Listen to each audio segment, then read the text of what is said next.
Perdana Menteri Jepang Fumio Kishida menyatakan dukungan terhadap presidensi G20 Indonesia dengan mengusung tema Recover Together, Recover Stronger.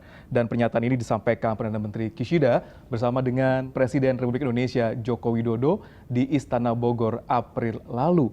Bahkan Presiden Jokowi juga menegaskan bahwa pentingnya kerjasama antar Indonesia dalam hal ini ASEAN dengan Jepang dan untuk memastikan bahwa 5-point konsensus ASEAN dapat dijalankan. Lalu bagaimana hubungan bilateral antar Indonesia dan Jepang dan seperti apa dukungan antara Jepang dan juga Indonesia dalam forum G20 ini? Saya akan membahasnya langsung bersama dengan Duta Besar Jepang untuk Indonesia, His Excellency Kanasugi Kenji. Well, thank you very much for you having me. Thank you. Thank you very much, sir. So we're going to talk about G20 nowadays. So this is a very big event internationally, and Indonesia is the presidency for this year. So how does Japan see Indonesia's role as the G20 presidency this year? Well, Indonesia is in a very difficult position as the chair of G20 because of the COVID-19 pandemic still here, and also most recently Russia's invasion to Ukraine. And overarching theme of G20, Recover Together, Recover Stronger, is very timely and relevant at this juncture. The world is unfortunately very much polarized because of these two factors. So I think G20 this year is all the more important for the member countries to send out a message that the world is reunited to tackle all these challenges. Okay. There are challenges out there. So Indonesia government states that G20 forum will focus on economics, not politics. So how does Japan view this statement? As we recall, G20 was created to become a primary economic forum where leaders are supposed to talk about economic challenges of the day.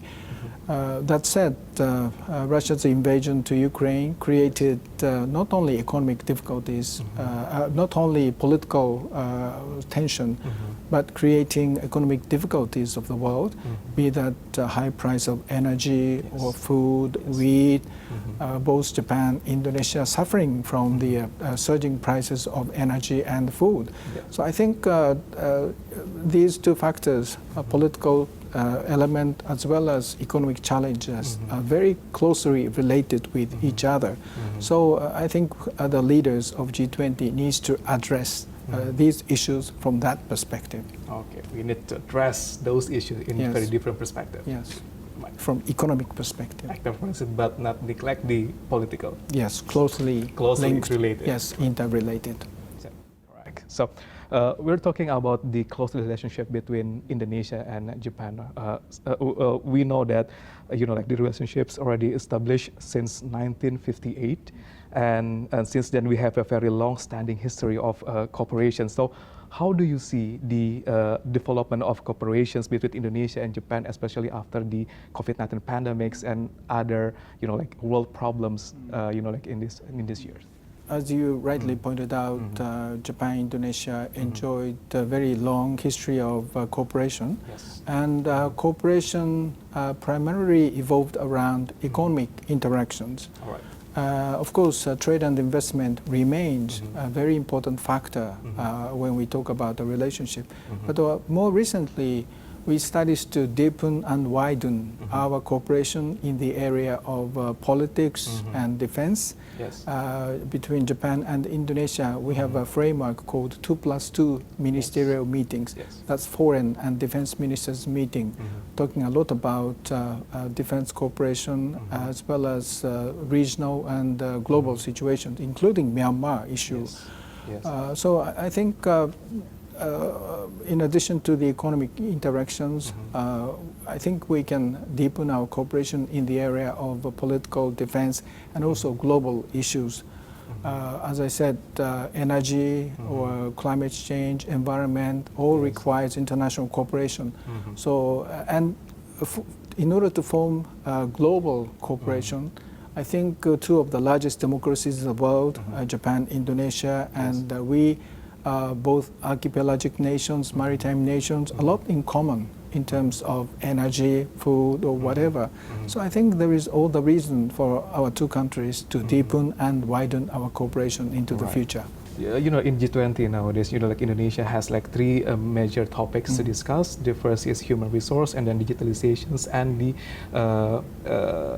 sustainability energy. So in between these two topics, which one is, the most significant topics that Indonesia and Japan should discuss?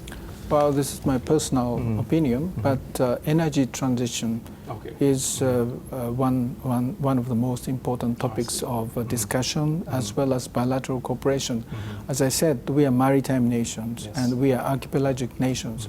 We are heavily dependent on fossil fuel energies, primarily coal. And because of the nature of our countries, archipelagic nations, it's very difficult for our power grid to get connected with outside, different from continental Europe, for example. So I think there are a lot of commonalities between our two countries, and that makes our cooperation even more important in the area of energy transition. Berikut tadi adalah wawancara saya dengan Duta Besar Jepang untuk Indonesia, dan tetap saksikan Road to G20 hanya di CNN Indonesia. Saya Kurniawan, sampai jumpa.